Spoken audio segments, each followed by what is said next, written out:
Yung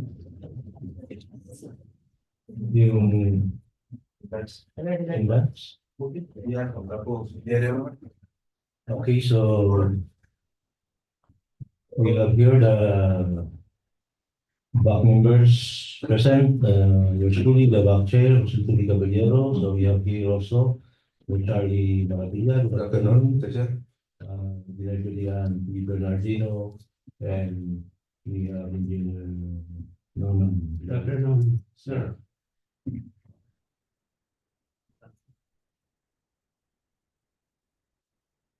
Okay, so we have here the agenda for today. Pre-bid conference for the 5 projects. Right? Under contract 24 LO 00281. Kadiri Hospital, Davao de Oro, Provincial Hospital, Patukan, Davao de Oro. Number 2, 24 LO 00294, Davao de Oro State College. Construction of 5-story 30 classroom administrative academic building in Main Campus Nila Campus. Number 3, contract ID 24 LO 0334, rehabilitation and improvement of revetment, flood mitigation structure along Matyaw River, Purong 9, Riverside, Barangay Laplapan, Tantukan, Davao de Oro. Number 4, 24 LO 00335, rehabilitation and improvement of revetment, flood mitigation structure along Saru River, leading to Matyaw River, Purong 10, Sitio Banabada, Barangay Laplapan, Tantukan, Davao de Oro. Number 5, 24 LO 00336, rehabilitation, reconstruction of revetment, flood mitigation structure along Tagpalabao River, located at Purok, Madri di Cacao, Mabalo, Narayan, Mahogany, Barangay Pindasan, Mugini, Davao de Oro. And number 6, 24 LO 00337, rehabilitation and improvement of revetment, flood mitigation structure along Matyaw River, Barangay Bungbong, Tantukan, Davao de Oro. And we have also the second agenda will be the pre-procurement conference for 9 projects.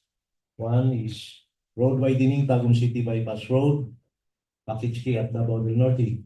2, reconstruction of concrete pavement, to Junction Davao Cotabato Old Road, Tagluno, Tagurano, Ilati, Junction Bayabas, Eden Trail, Davao Oro City.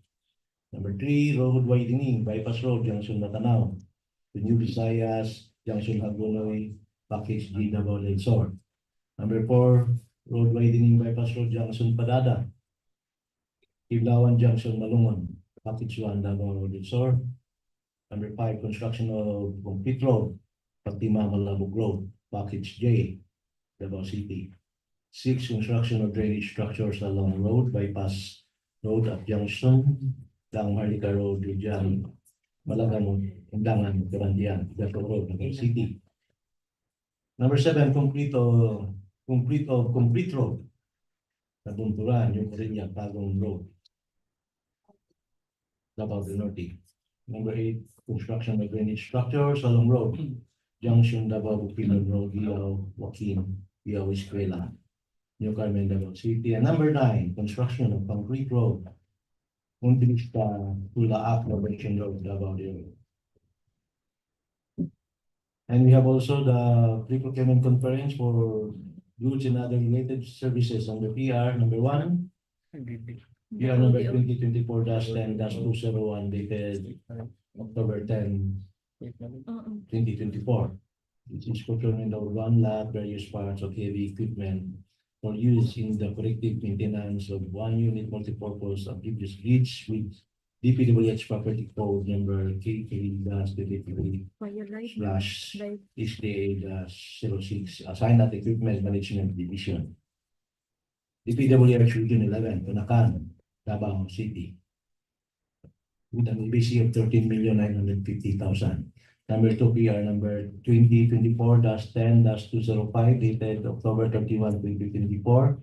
The procurement of various IT equipment and accessories for use in the operation of DPWH Region 11, Davao City, with an ABC of 3,153,729 pesos. And number 3, the PR number 2024-11-224 dated November 15, 2024.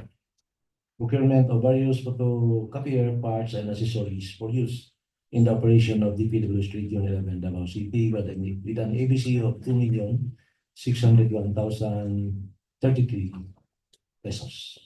Okay? So, without further ado, let us start now with the private conference for the 6 projects. No? Kasi tayo na.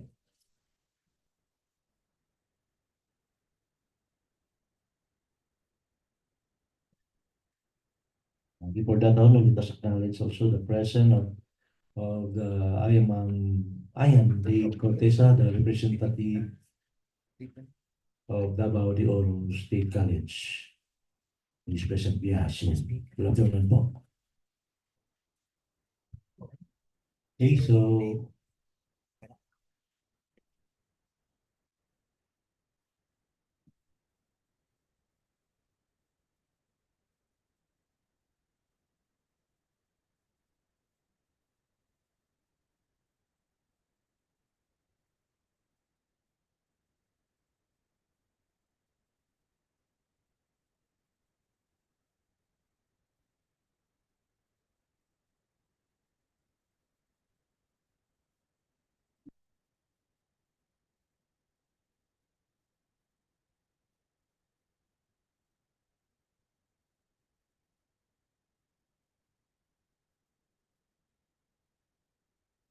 Good afternoon. For the first project with contract ID 24LO0281 with title of LGU Hospitals Davao de Oro Provincial Hospital Pantukan Davao de Oro.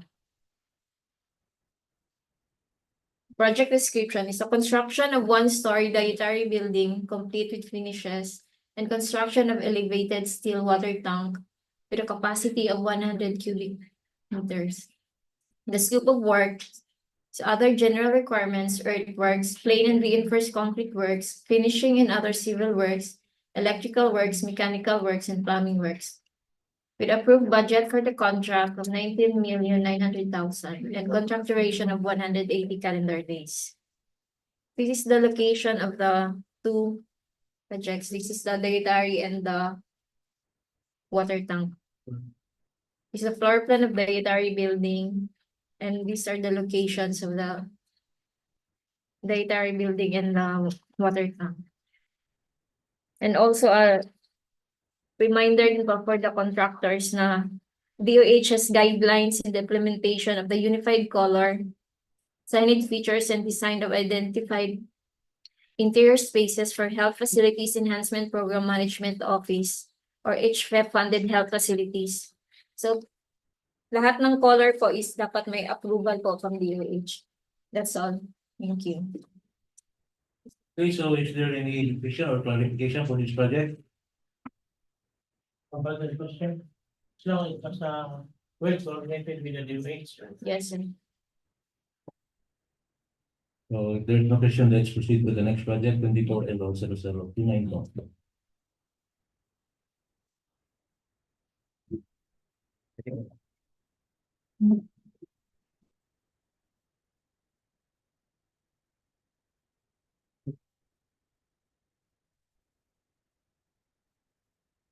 Afternoon, Mr. Chair. Good afternoon, everyone. This is contract ID 24L00294 with the project title Davao de Oro State College. Construction of a 5-story, 30 classroom administrative academic building in main campus Dela Campus.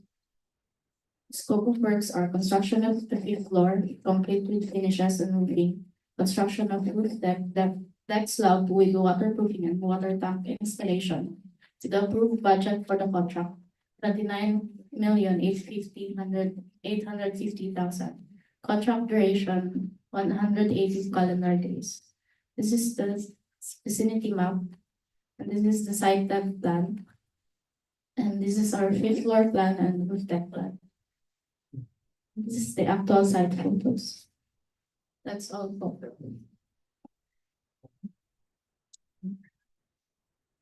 Okay, so any question or clarification? From our contractors online? There being none, so we'll now proceed to the next project. Contract ID 24LO00334.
So good afternoon.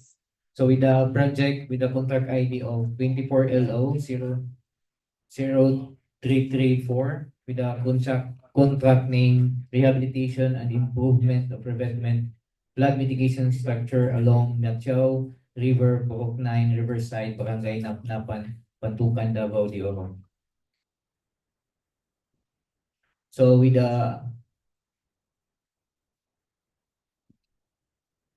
approved budget contract of 73,332,280 pesos with a contract duration of 275 calendar days.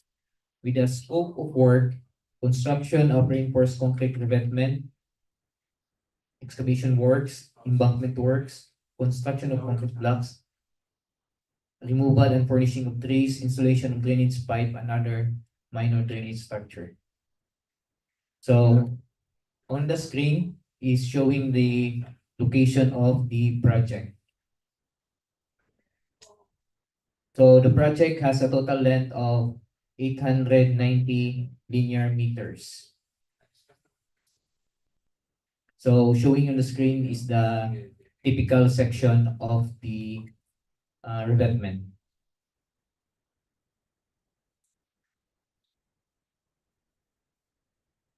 That's all, Mr. J.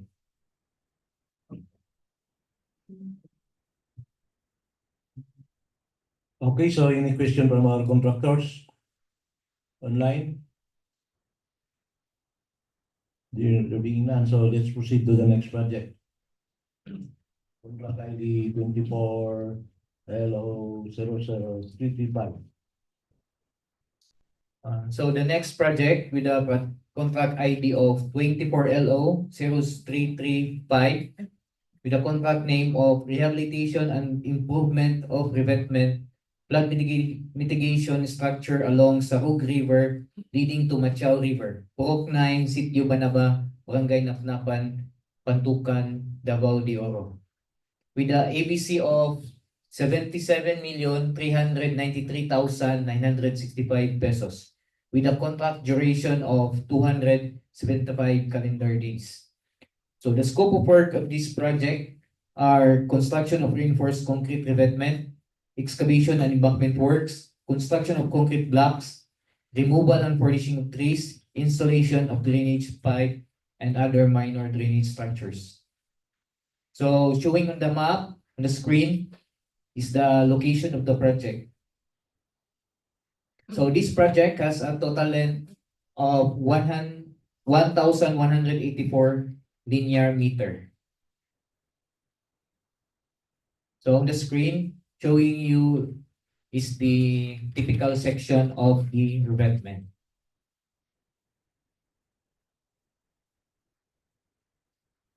That's all, Mr. Chair. Isang alignment naman yun sa previous na yung isang project. Yes, sir. Junction siya sa, yung Sarog is, tributary siya ng Machao River.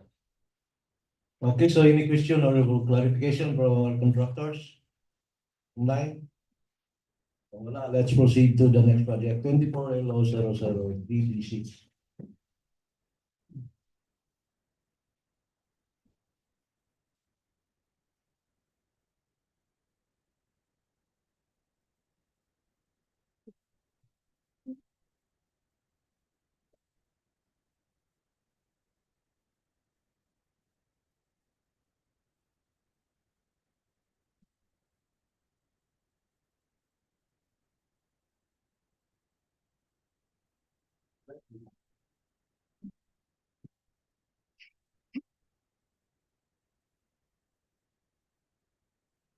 For contract ID number 5, 24LO 336 rehabilitation, reconstruction and revetment flood mitigation structure along Tagbalaba River located at Purux, Madrid de Cacao, Mabolo, Nara, Mahogany, Barangay Bingasan, Magini, Davao de Oro. The scope of works are clearing and grubbing, excavation works, embankment works, installation of gabions, installation of mattresses, installation of coconuts and vegetation, construction of concrete line canal, installation of separation jet textile, provision of service road. The approved budget contract is 43,053,475 and the total project duration is 255 calendar days. This is the location of the project. The total length is 360 linear meter, 180 linear meter for the left side, the left bank and the right bank. So this is the typical section of the project. This is the service road. That's all. Thank you. Okay, so any question?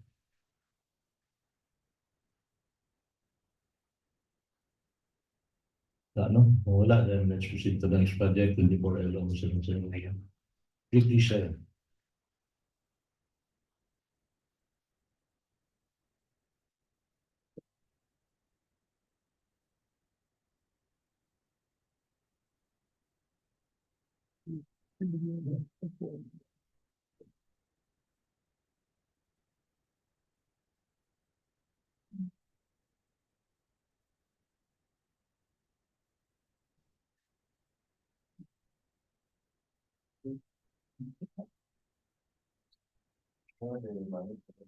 Ha?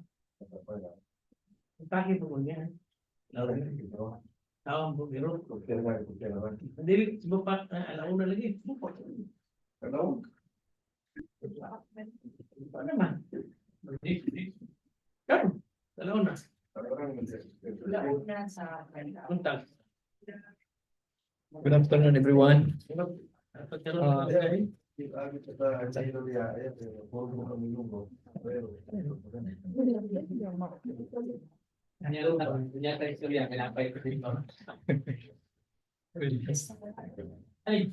Okay. For project number 6, rehabilitation, contract ID 24LO0337, rehabilitation and improvement of revetment flood mitigation structure along Machao River. downstream, Barangay Bungbong, Pantukan, Davao de Oro. With the appropriation of this project is 79,835 with EBC of 77,040,775 with calendar days of 275 days. So location of the project along Surigao, Davao del Norte, Davao Coastal Road. So yan po yung Macho River project site. The length of the project is 251 linear meter. Ang yellow is service road. So the plan involves the following activities: construction of reinforced concrete abutment with steel sheet piles, excavation works, embankment works, construction of service road, removal and furnishings of trees. So typical cross section. That would be all. Thank you. So that's the last project, no? 6 projects. So any question or clarification from our contractors or online? So there being none, so any reminders from the technical working group?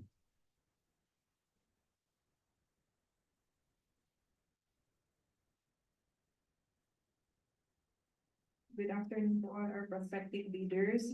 Be reminded of the following documents required by the Bids and Awards Committee using the forms prescribed in the bidding documents and to be submitted in 2 sealed bid envelopes. The first shall contain the technical component of the bid with eligibility requirements, and the second shall contain the financial components of the bid. For the technical components of the bid,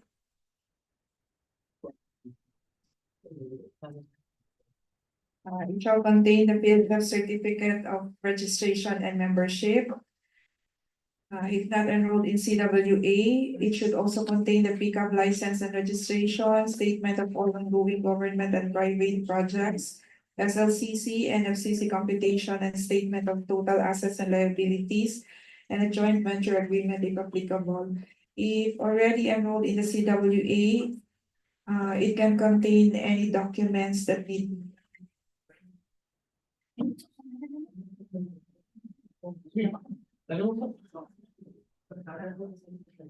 Okay, another requirement is the bid security in the prescribed form, amount, and validity period. Acceptable forms are cash, cashier's check, manager's check, equivalent to 2% of agency, a bankrupt guarantee or irrevocable letter of credit, equivalent to 2% of agency, a surety bond or on demand, equivalent to 5% of agency, for a bid during declaration.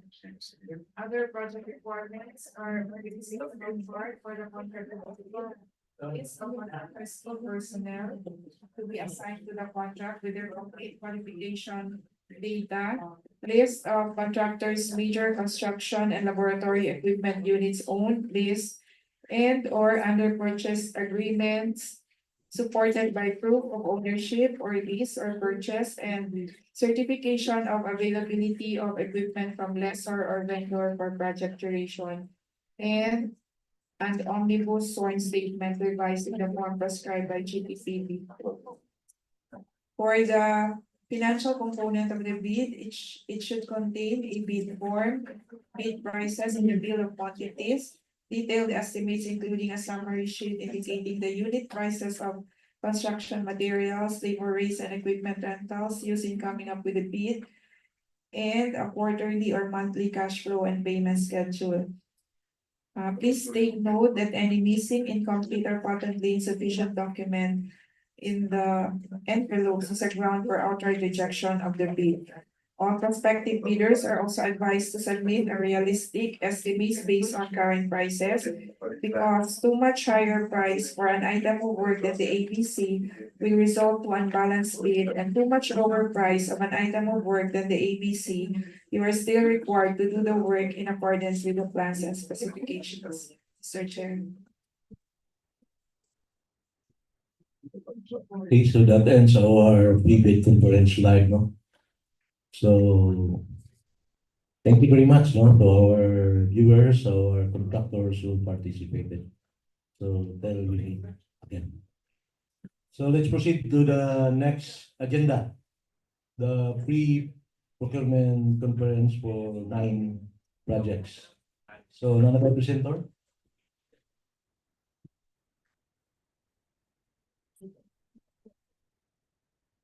Di na nilay? Di na nilay na. Asa man itong... Yung mas,